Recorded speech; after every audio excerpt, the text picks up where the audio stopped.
And welcome everybody to WTL Where's the Line? I'm your host, Andy Class, and joined by Jabron. the Parlay Pounder. You got it. We're back. Oh my! And what a fabulous time of year. We got the holidays, Christmas, New Year's, Kwanzaa, football, and football. We got bowl season. NFL is getting down to the nitty-gritty. It is. And, you know, we got to remind people, we got a YouTube channel as well. We do. It's getting some traction. There's some fun videos there. For sure. And those shorts. We're having a lot of fun with the YouTube shorts. No doubt about it. Kind of like the Facebook Reels or something. Yep. Everybody's got their way. Yep. But let's start with Thursday night, right? Okay. NFL action. Cowboys versus the Titans. That's a 7 o'clock, 7:15 kickoff on Amazon. Yeah. Streaming. You got to know that by now. And what a goofy game here. The home team is a dog by 12 points. What in the world is going on? Yeah, Andy, with quarterback Ryan Tannehill being ruled out for the rest of the season, there isn't much of a reason to like the Titans. Yeah. After all, they just lost to the worst team in football last week, and now they face the Cowboys team that just defeated the Eagles without Jalen Hurts, obviously, but it's still the Eagles. But there's no denying that the momentum is on Dallas's side. Right. Titans rookie Malik Willis looks, I don't know, one of the worst rookie quarterbacks that's got a shot this year. Obviously, they got to give him his, due time just because he's a rookie and everything. Yep. But I hate saying this, but I do like the Cowboys at minus 12 right now. Yeah. I would like that to be a little more around 10, but if I had to lean away, it would be definitely towards the Cowboys kind of coming in there and blowing this team out. That's kind of where I'm at with it, too. Dallas, they're in the playoffs, but they can still do some jockeying for position. Tennessee, on the other hand, this is a weird spot for them. Yeah. Because this game doesn't matter at all. At all. But if they win next week versus the Jaguars, yes.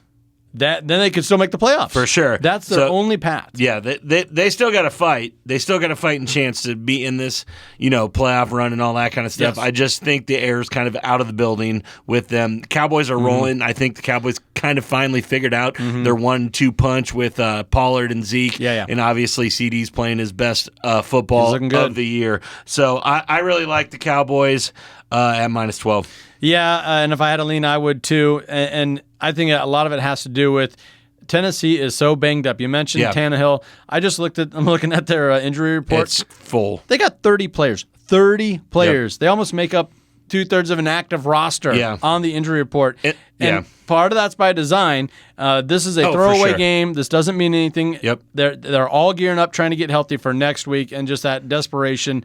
AFC South matchup. Right. So if I had a lean, it'd have to be with the Cowboys as well. What do you think of that 39.5? I really like it, Andy, going over on that, just because I think the Cowboys might score about 35 to 38 points by themselves. Yeah. So if the Titans can chip in with a field goal or a couple touchdowns there, I think it's going to go over. I see this going about Cowboys 38, Titans 17. Yeah, Cowboys, they do appear like they hit another gear with their offense. Dak is back, and they're leaning on their strengths. For sure. Zeke and Pollard getting a lot of carries now. So 1-2. Yep, I don't know what took so long, but it looks like they found something.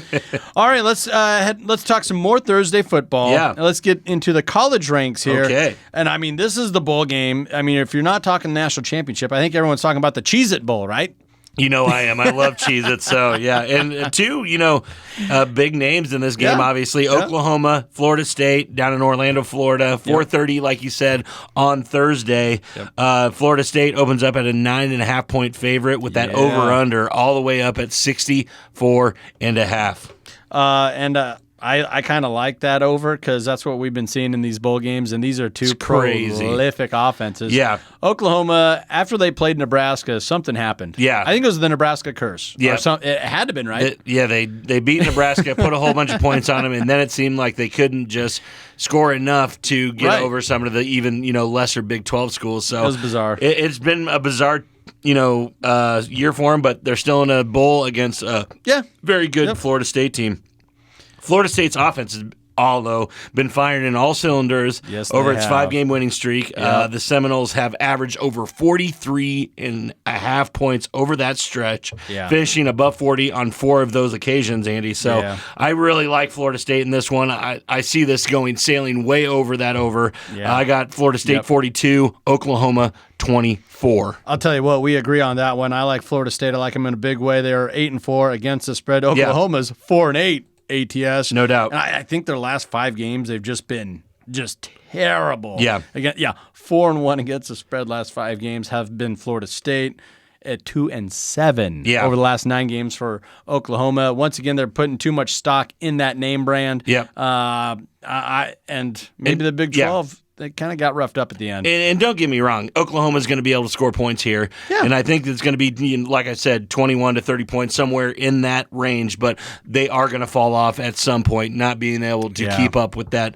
dynamic offense of Florida State. So take that over is the best play. Florida State, 9.5 is probably going to happen as well. Probably, but man, that's a lot of points, especially the against over a good is the play. The over is the play. Okay, all right. I'll sign off on the over. All right, let's talk about another Thursday, the nightcap here. This is an 8:00 kickoff on ESPN, the Alamo Bowl, Texas versus the Washington Huskies, and I believe the Huskies here are a 3-point dog. Yeah, and I think this is probably correct, Andy. The Longhorns kind of, was a little bit of a defense dominator, coming down the stretch, just allowing 21 points per game and about 350 yards. Washington, on the other hand, allows 28 points and 390 yards, right around 400 range. So I think the Longhorns do have the edge here. They have a strong run defense. I think Texas gets it done here, 31-27. And the game's played in Texas. Yes. So I mean, there's going to be a lot of burnt orange in those stands. There's going to be, it's going to be a pseudo home game, basically. For sure. For Texas. I don't know if Washington travels all that well. I'm guessing not. Even some of their home games when there's not a lot going on, I'm not impressed. But give it up for the Huskies. They did go 10-2 this year, 7-5 against the spread. For sure. Longhorns 8-4. Their defense did get better down the stretch here. And a lot of these models, score predictors, this and that, they're just crunching numbers. You're just throwing it into a computer program and spinning it out. They actually have the Huskies winning here by 1.5. Yeah, I'm not saying they can't. I'm just giving the edge to Texas. My actual best bet of this game, Andy, is that under. I think it's going to sail way under that 68 points.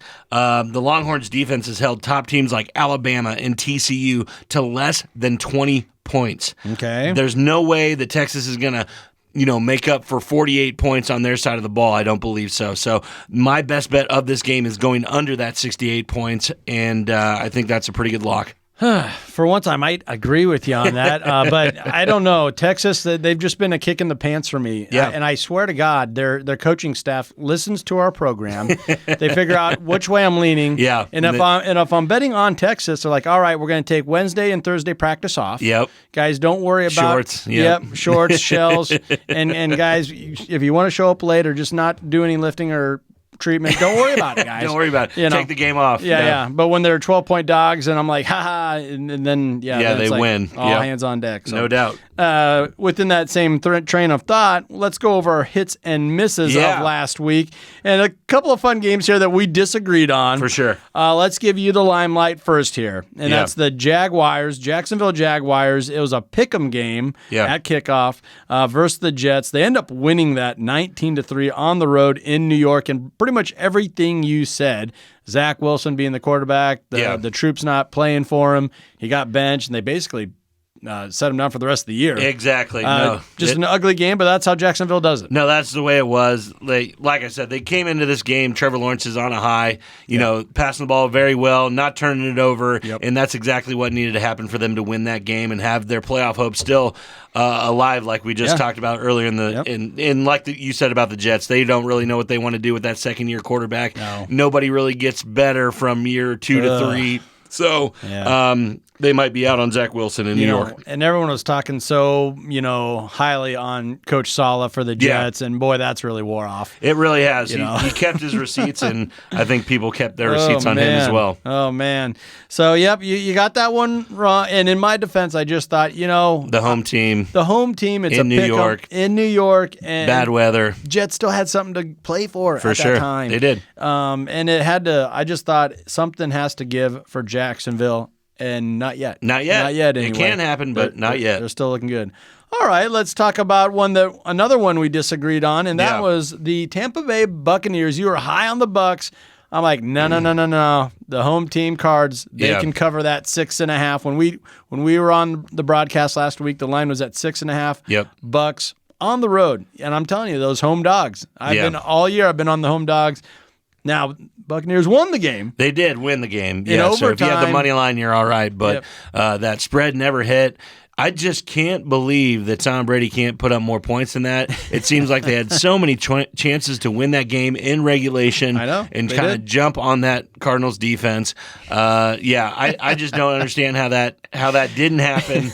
But I called that one wrong, and hopefully he does it again against my Panthers this week. Yeah, just kind of chokes again. Yep. But it really just never got anything going. It was an ugly game. It was 19-16 in overtime. Trace McSorley, I forgot that guy even existed out of Penn State. And I said on the broadcast, I'm like, whoever's quarterback, we don't know. We don't know who the quarterback is. It might be Colt. It's not Kyler. It's Trace McSorley. And Colt McCoy might be back this week, but I don't care about that. Exactly. That was kind of fun how we split on that one. Yeah. Another one that we were really high on, Andy, was the Kansas City Chiefs versus Seahawks. We kind of thought there might be a little bit of a fireworks show there. Yep. It just seemed like, kind of what we said was that Kansas City is probably going to jump out and, kind of control the flow of this game, which is what happened. Yeah. But we were hoping that the Seahawks could push them a little bit more and get the points.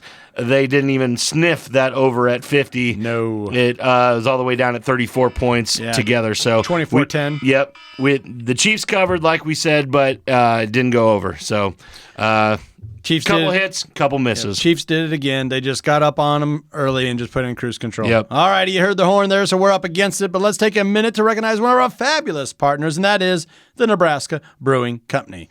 I've been enjoying the IPA, just the good old IPA. It's solid. What do you got going on? Obviously, the Taco Besa. Every week, every year, every month. It's the best. If somebody wanted to get Jabron the Parlay Pounder a Christmas gift, just run on over to the brewery and say, fill them up with Taco Besa. Give me a growler. Yep.